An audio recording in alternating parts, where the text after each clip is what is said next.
Lupus LA would like to thank our generous sponsors for their support of the Your Story, Our Fight podcast. Mallinckrodt Pharmaceuticals is focused on managing complexity and improving lives. Emerge Business Solutions serves as a personal and professional CFO for clients across a wide spectrum of industries. They handle financial affairs with integrity and transparency. Gemini Beauty believes in beauty for a cause, and in their case, the cause is lupus. The team at Gemini is changing the skincare game for good. Hello and welcome to another edition of the Lupus LA podcast, Your Story, Our Fight. I'm your host, Adam Selkowitz. And as you've just heard, we have incredible sponsors and we need to thank them as always. Today we're talking about men with lupus, which in the 40 plus podcasts we've done, our guest today is only our second, not including me, man diagnosed with lupus. So I am happy to introduce you all to Chris Reed. Chris is a policy manager in the HIV, AIDS, and women's reproductive rights space with a company called SisterLove, but he's also a really accomplished lupus activist and has a lot to tell us about advocacy in lupus and being a patient. So welcome to the podcast, Chris. Thank you, Adam. I really appreciate being on this call and being able to just tell my story to many of the patients out there. Well, we're happy to have you. Your story and my story are not too dissimilar. We were both diagnosed at age 16. I was a couple years before you, but not too many. So tell us a little bit about when you were a young man and you got diagnosed. So my diagnosis started off pretty slow and pretty quiet at first. I dealt with very chronic headaches beginning at the age of 8. And so my parents did whatever they could to try and help alleviate the headaches by taking me to many neurologists. And I saw many different both pediatric and adult neurologists to figure out why I was having these chronic headaches. Oftentimes the headaches would occur when I was outdoors. Sometimes I'd wake up with the headaches. The doctors diagnosed them as migraines, but non-classic or unclassic migraines because I didn't have the typical aura, didn't have the nausea and vomiting associated with many migraines. And so I was on medications from the age of 8 up until pretty much my diagnosis of lupus. So taking medication has been a part of my life for a significant period of time. Sure. Doctors really couldn't find anything, the right type of medication to really help me. Along the same period of time, I started developing stomach problems, developed these muscle spasms in my abdomen, as well as some pain and discomfort near my diaphragm. Doctors couldn't figure that out either. It was very, very strange. Some of my GI issues were pretty significant, nausea, vomiting, but they weren't associated with the migraines, which is why the doctors were very, very confused by all of this, because of course they'd assumed that they were all connected to each other, but never put the pieces together as to what I was dealing with. By the age of by the time I turned about 14, my parents decided that I was missing so much school and that the school system was not really being very cooperative with my many, many absences from school, that my parents took me out of public school and placed me in a private school setting where I would have the kind of assistance that they thought I needed and definitely that I thought I needed. I didn't grow up with a school nurse, so I didn't have anyone to go to in the middle of the school day to help me alleviate my migraines or any of my stomach problems. I didn't have any really real support that many schools have these days to help people with chronic illnesses. And so it was much easier for me to leave public school system and go to a private school where I could get a little bit of extra care and support that I needed. And in fact, it was very, very successful and helpful. my migraines, my stomach problems, they still persisted even in the private school setting. But I had a place that I could go and rest. I had a place, people who understood, and people understood my condition and what I was dealing with. So after a few years of the private school setting, by the time I turned 16, I began developing pain in my chest and Mhm. pain in my joints as well. Um, and I remember one of the things that really sparked my concern and my parents' concern was that I often walked home from school. I would take the public transportation, and then had to walk about a mile to my house, and it was completely draining and exhausting to do so. Hmm. And we thought, well, maybe I'm just out of shape. And I wasn't exactly the most athletic person growing up, but you know, my parents, particularly my father, thought, well, you're out of shape. This is good for you. But by the time I had reached my house, I was basically crawling up the stairwell to my bedroom every time I would get home, Hmm. and out of breath, chest pain, um, and it felt like someone was standing on on my chest.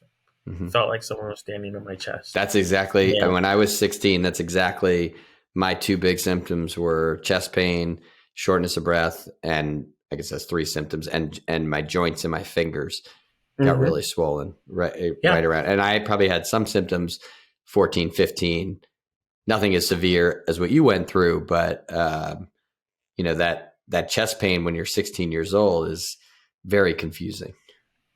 It is. It's confusing, and it's completely scary to deal with, because um, you feel like, I mean, I almost felt like my chest was going to come out.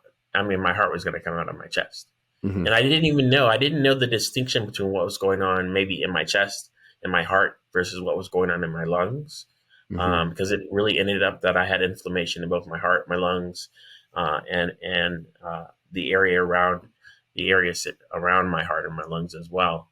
Um, but my doctor, I had a adult doctor at this point, and he thought I had pneumonia, so he put me in the hospital, and um, I progressively got worse in the hospital. He really had not really looked at the joint pain as much as he looked at the chest pain and was concerned about that. But by the time I got in the hospital, um, my GI tract was completely uh, had diminished. I was not eating anything. I couldn't keep anything down. Not even just plain water would not stay settled in my stomach at all. Hmm. Constant nausea and vomiting. I had a seizure while I was in the hospital. I had a fever. Um, I started hallucinating in the hospital, and but the major part was the heart and the lungs. So I had inflammation around the heart, inflammation in the heart, as well as inflammation in my lungs. So pericarditis, pleural effusion, and pleurisy were Hmm. the three major issues that I was dealing with. The seizure was probably not CNS. It may have been the fact that I had a high temperature, Hmm. and then the GI issues. Um, were probably the typical weight, the loss of appetite that's associated with lupus. I didn't develop GI issues connected to lupus, or at least to autoimmune diseases, until much later. Hmm. Um, Now, at but this point in the certainly, hospital, what do you remember about your parents and what they were going through, and in terms of, as they still didn't have an actual diagnosis? That's got to be pretty scary. very, very scary. I remember, so I was in intensive care for over a week. And I remember, I remember plenty of religious people coming. So ministers and priests, because my father's Catholic, my mom's Protestant. And they're both very active in their church. So I had people coming in and out of the ICU room, coming to pray. I remember my dad was constantly praying next to me. My mom worked at the hospital that I was admitted to, so it was kind of easy. She was able to pull various strings to get me what I needed, to get doctors that I needed. Um, she basically went into activist mode. She was certainly my advocate and still is my advocate even to this day. Hmm. So she was very strong-willed. She's always been a very strong-willed person. But she went into that mode while my dad, um, went to and prayed and prayed and prayed, um, that I would get better. Um, Well, both I things don't. obviously worked, but tell me, when was the when did the actual diagnosis occur? In the It was hospital? It was, yes, the diagnosis took place in the hospital. So the infectious disease doctor tested me for every condition that imaginable, pretty much. And he, some of my tests were very embarrassing tests. Some of them were very confusing. Luckily, they wanted to conduct a bone marrow test, but it ended up not doing that. But it wasn't until probably my last day in intensive care that he came back and said I had lupus, and I think that was around June 12th of 1990, if I remember correctly. That he came back and said I had lupus, and I still, at that time, was still pretty sick, so I really didn't comprehend what was going on or what this condition was. I knew my mom was a little worried. I could see it on her face. I don't remember my dad being in the room, um, but I'm sure he had the same worry that my mom had. My mom, working in the medical field, knew exactly what lupus was, and in 1990, lupus, the prognosis for lupus was not good, particularly for a black male. Um, so it became very, very difficult for both of them to really get through that. Me, I just want to get out of the hospital. So, Hmm. I do. I remember some things, and then other things I don't remember. It was a very traumatic experience for me, and so a lot of that stuff I've either blocked out of my head or don't remember at all. And obviously, you responded to treatment fairly well. So I'm assuming high dose steroids, and that was the plan, and that started to Yes. work. So steroids were the key. I don't remember the milligrams that I was placed on, but the high dose steroids certainly helped me very, very quickly, to the point that I was discharged from the hospital, I believe, about 5 days after my diagnosis.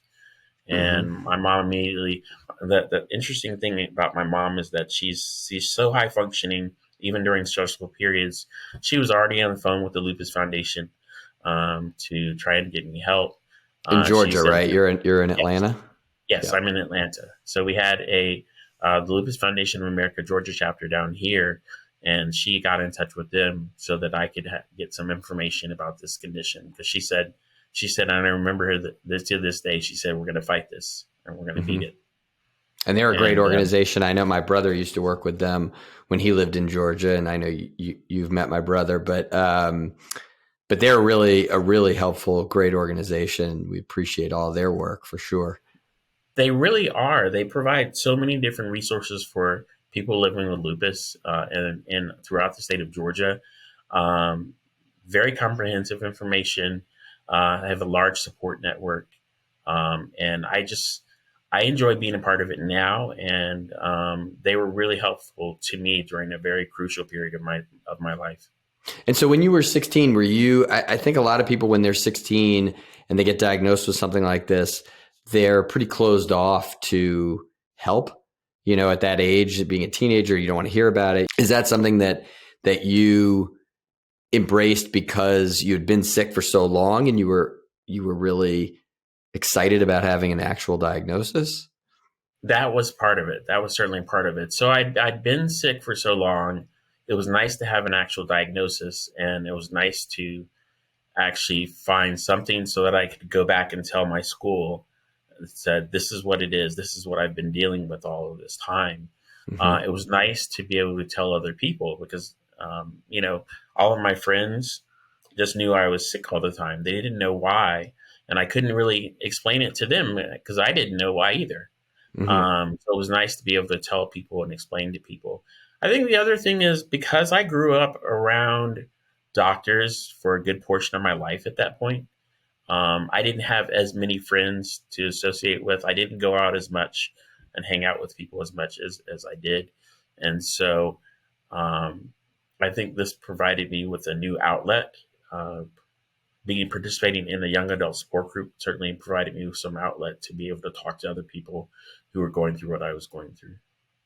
Great. So, all right, we're going to take a quick break. When we come back, I want to talk about how you then transition from patient to advocate yourself. Sounds like you have some excellent role models, but I won't take away from your story. We'll hear more right after this break. Lupus LA's fellowship program is an essential part of ensuring the training of future rheumatologists.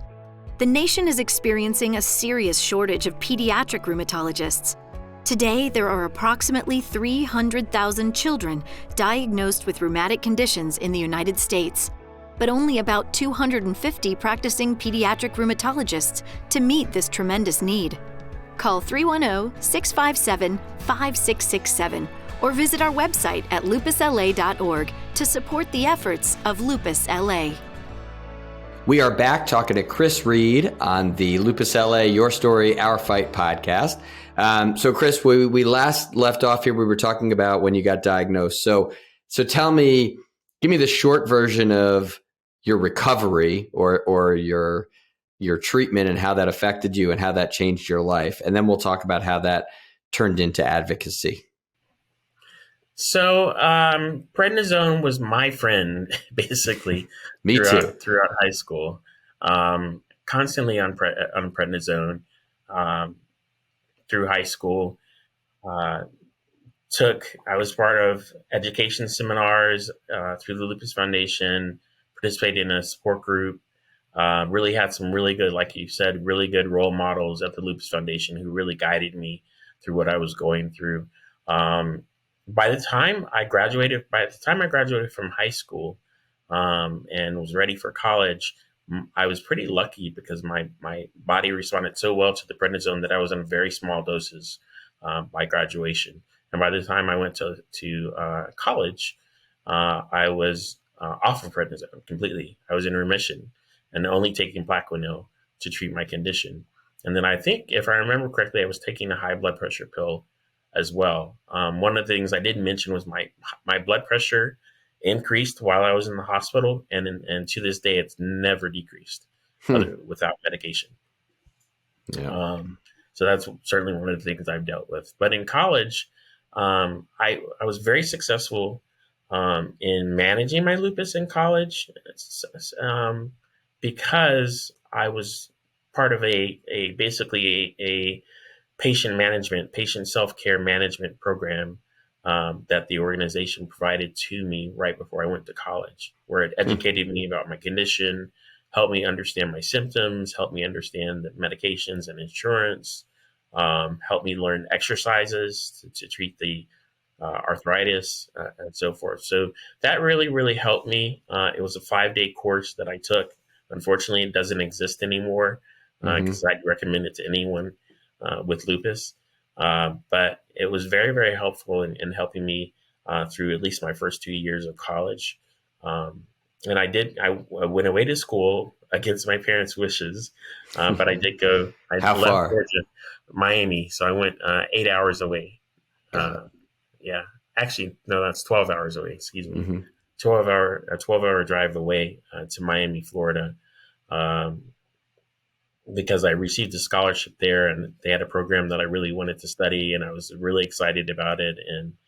And my parents were like ready to they knew I would be able to take care of myself. So went to college for 2 years, and then unfortunately I did develop lupus a flare again while in college, and ended up coming back home.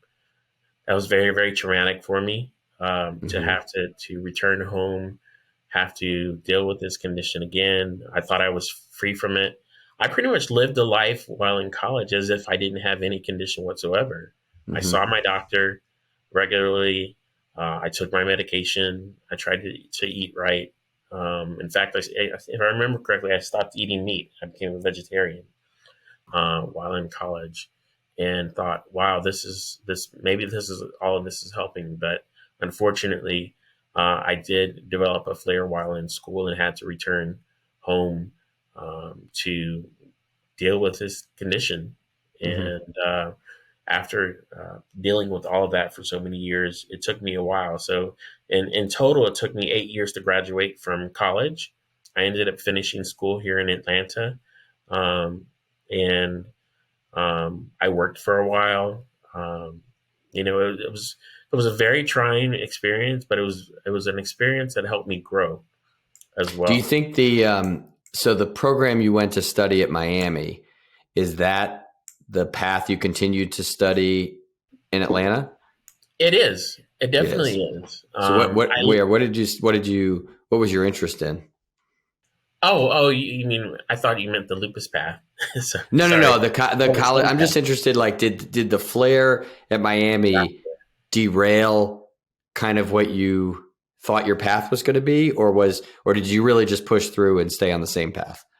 I did not actually. So I was studying biology while in Miami and thought, wow, it was a very difficult program. And I think the stress of the program certainly played a role in, um, in my flare. Mm-hmm. I think the stress of all of that played a role in my flare. So I did not. I completely diverted to a completely different subject matter. Political science is what I ended Mm-hmm. up studying while in school, because I'd always been enthralled by politics. Always Little been did you involved. know how stressful politics would become in 2019, 8, 20, 21, right? Very true. Very, very, very true. Little did I know. Um, Always been interested in politics, always been interested in activism. One of the amazing things about the high school that I did attend was we were very involved in nonprofit organizations, whether it be homeless issues, HIV/AIDS issues.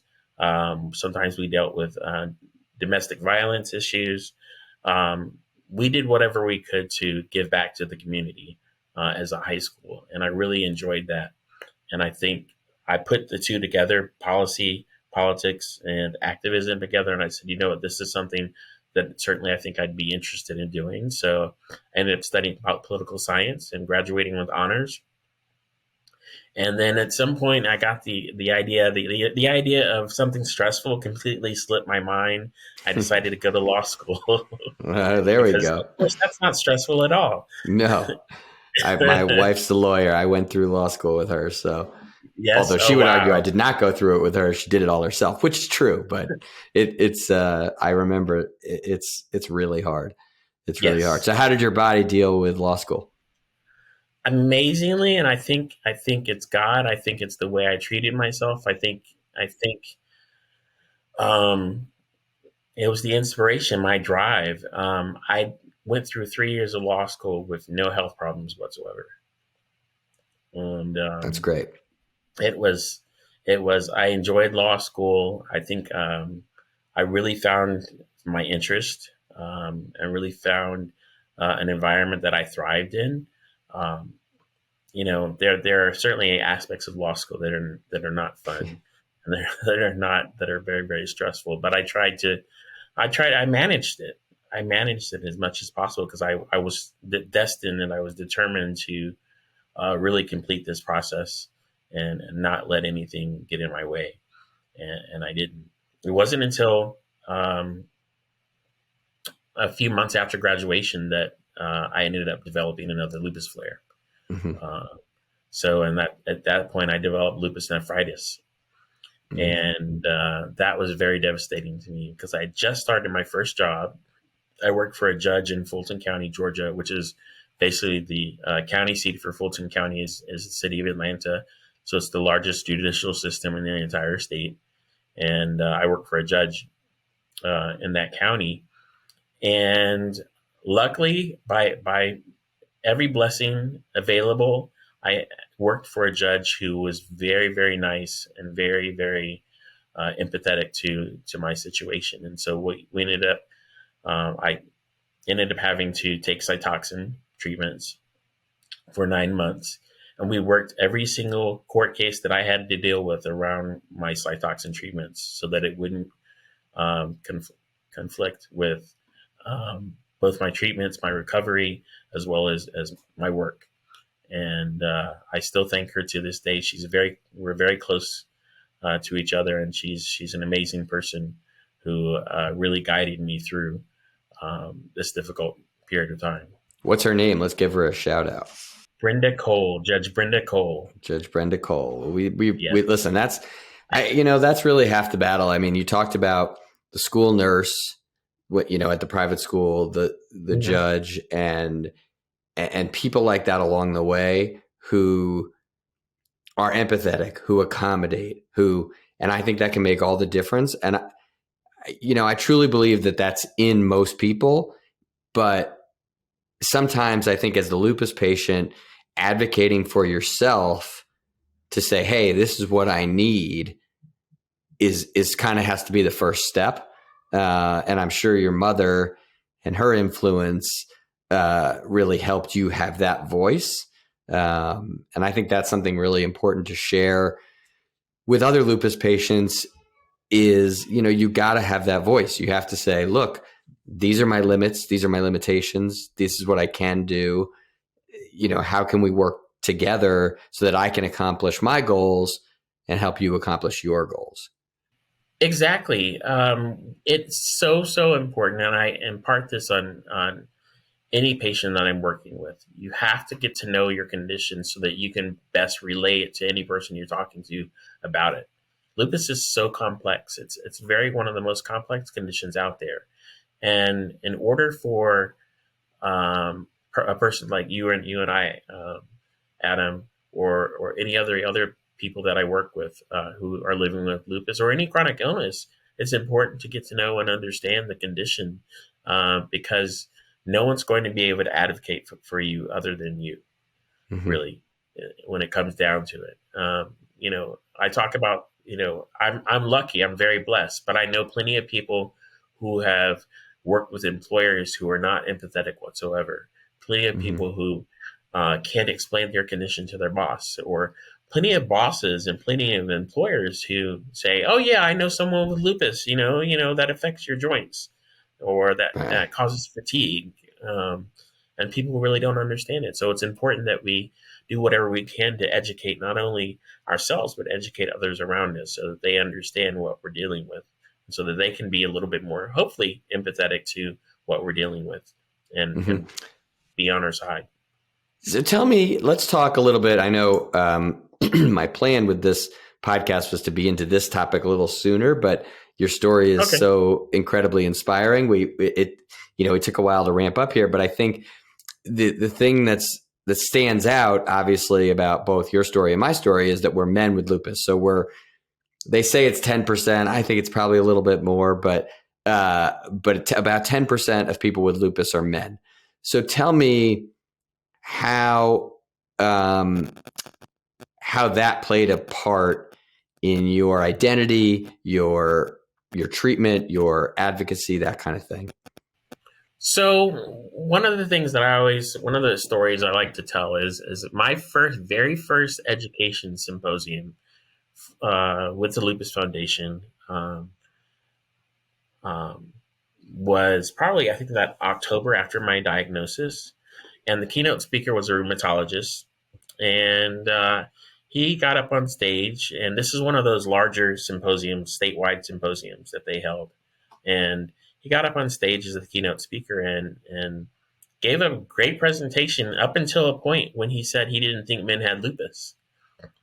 And I think, if I remember correctly, my jaws dropped, and I looked at my mom, and I could do two things. I could raise my hand and say something to him and either complain or inquire a little bit more as to why he was saying men didn't have lupus. Because at this point, I was pretty sure I had lupus, and every doctor I saw at this point would give me various tests to make sure I had lupus also, because it's so rare in men. You go into a doctor's office and they wonder, okay, yeah, you probably had lupus in the hospital, or maybe you did, or maybe you didn't. We don't know what you have. And I ended up not saying anything to this doctor. And sometimes I look back on it and think, I really wasn't advocating for myself at that point. But I was really new. I was really new to the condition. Understandable, for sure. Yeah. Yes. And so what do you tell men now? What do you think is important for men with lupus to know now?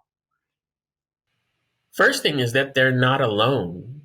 It is so difficult to be in a room with all women and being one man. And even to this day, even though now we've created this entire network of men with lupus around the country, and I'm not just talking about my group, but there are other groups out there that are gathering men together who have lupus, and there are people who are actually looking into and not necessarily studying men with lupus, but they're very interested in men with lupus and wanting to work with men with lupus.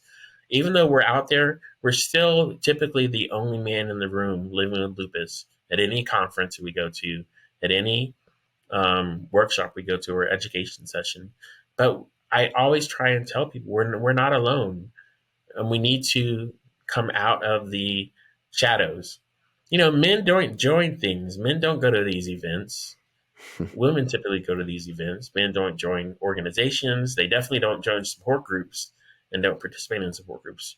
But I try and tell men, that it's so important that they educate themselves about their condition and that they talk to other people about their condition, because we can get through this. We can get through this condition. Lupus, you can live with lupus. You can fight lupus. You can tackle lupus, particularly if you're educated about the condition and are able to advocate for yourself. And that's one of the things I completely tell men all of the time, that it's extremely important to do so. Yeah, I think that's a really important point. I think there's sometimes, I wouldn't say shame associated with being a man with lupus, but it's uncomfortable. You're because so many people think, oh, it's a woman's disease. It's in my case, when I was diagnosed right around the same time, and to this day, it's, largely, or not largely, but there are a significantly larger number of African Americans with lupus. So I'm in like a double smaller category, Right. And when I was, and same with you, when you're 16, very few kids at the time were being diagnosed with lupus.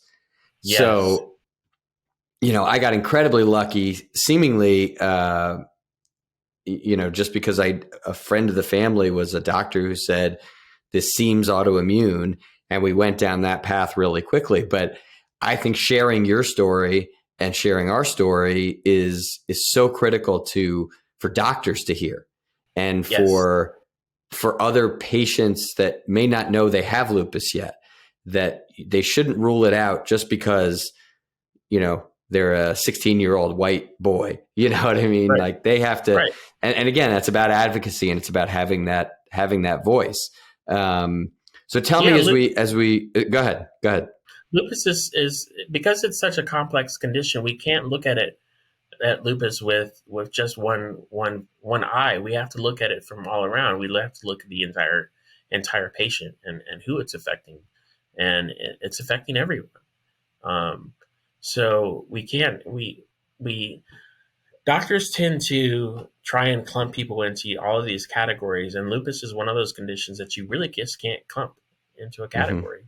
You really can't. And so it's important for anyone who's dealing with any chronic illness to make sure that they are telling their entire story to doctors. One of the things that I learned as an advocate and many of the projects that I work on is that a doctor needs to look at a patient's entire history to determine whether or not they have lupus, because it's not going to stand out like it for me. I feel in a way that I'm lucky in the sense that the major parts of lupus that affected me occurred all at one time. Mm-hmm. The headaches, yes, the headaches were a part of lupus. Probably the GI issues, the diaphragm issues, all probably part of lupus. But I was pretty lucky in that I developed all these conditions, very critical conditions, all at one time, where doctors can say, okay, we know exactly what this is. Hmm. But for most patients, that's not the story, and that's not the case. It may be one symptom here or there, and doctors need to learn that. And you can't really learn that in just 15 minutes if you're lucky in a doctor's appointment. Right. Not at all. Yeah. No, I hear that. I think, I mean, your career has really taken on, I know you do advocacy work for lupus, sort of pro bono, but your career is also in that advocating for patient world. Yes. And I wonder if you could tell me, as we kind of wrap up here, what you see as the future for lupus patients from that angle, from the government side, from the law side, from the healthcare side. What do you see as sort of the path that we're about to embark on? I see a very positive path. I'm amazed at the many conferences that I now attend, and the number of patient advocates who participate, who've created their own blogs, who've created their own websites, who are working on scientific initiatives, people who are working on epidemiological studies. And these are all patients who are doing this, and other people like myself who are working as advocates and leading support groups.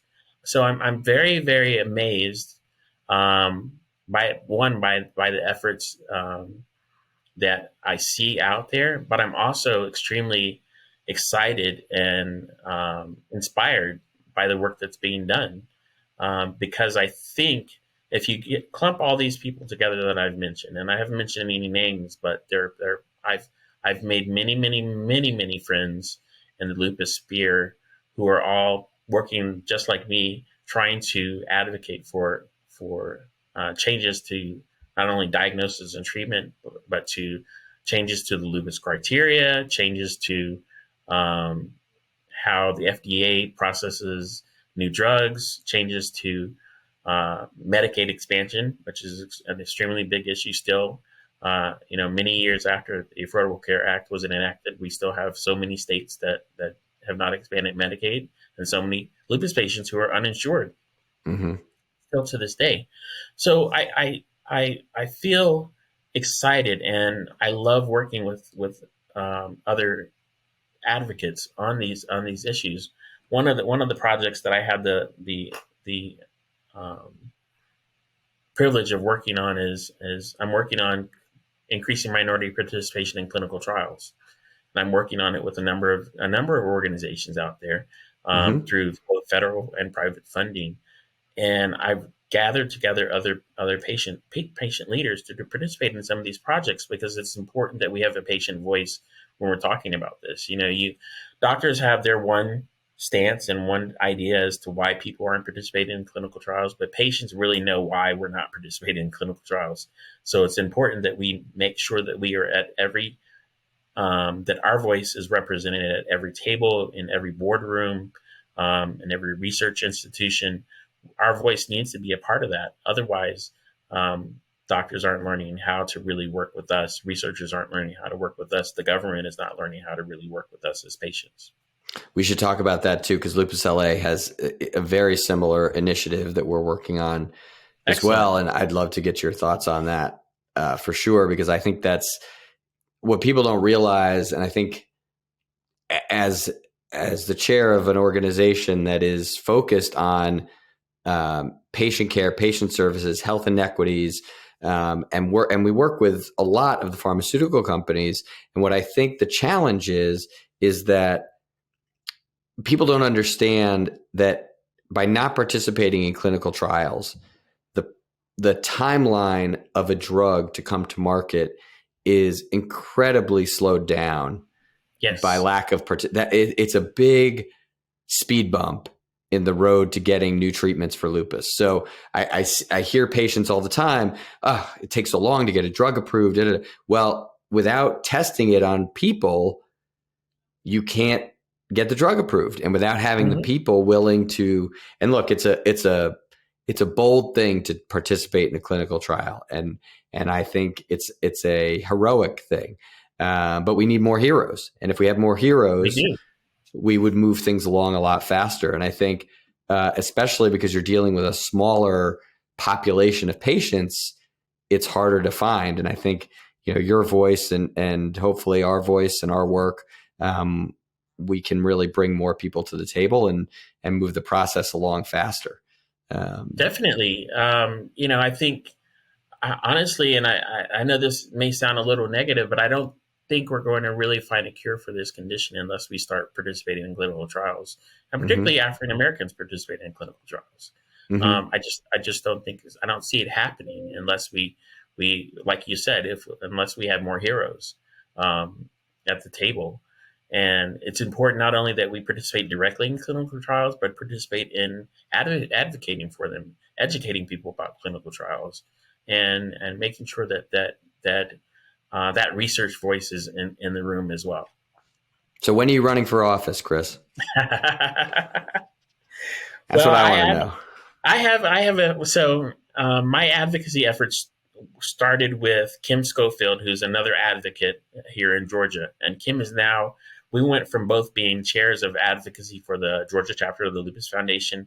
She decided to go in the direction of, she's now a state representative here in Georgia. There you go. I told her, I said, you know what, I'll let you have that, and I'm going to work on policy. We can work together. So now we both work together on policy. We're both at the Capitol a lot, and we're advocating for our individual issues. So she's advocating for her constituents. I'm advocating both for people with lupus and people with HIV/AIDS. We shall see. My parents told me at one point they thought they've heard me speak so many times now, and how I guess they say I'm pretty eloquent. I've told them I have no interest in politics, but you never know at this point. You never know. Listen, I agree with your parents, and I appreciate you sharing your story with us. You are, an inspiration, a friend, and somebody I really admire, and wish you nothing but the best. And anything we can do to help your efforts, we're always here. Definitely. I will definitely keep that. I'm glad this is recorded because I'll come to you soon with some ideas. Sounds good. Thanks, Chris. All right. Thank you, Adam. On behalf of the entire team at Lupus LA, we thank you for joining the Your Story, Our Fight podcast. Please tune in, spread the word, and come back for more inspiring lupus stories. I'm your host, Adam Selkowitz, wishing you good health, and to always remember, your story is our fight.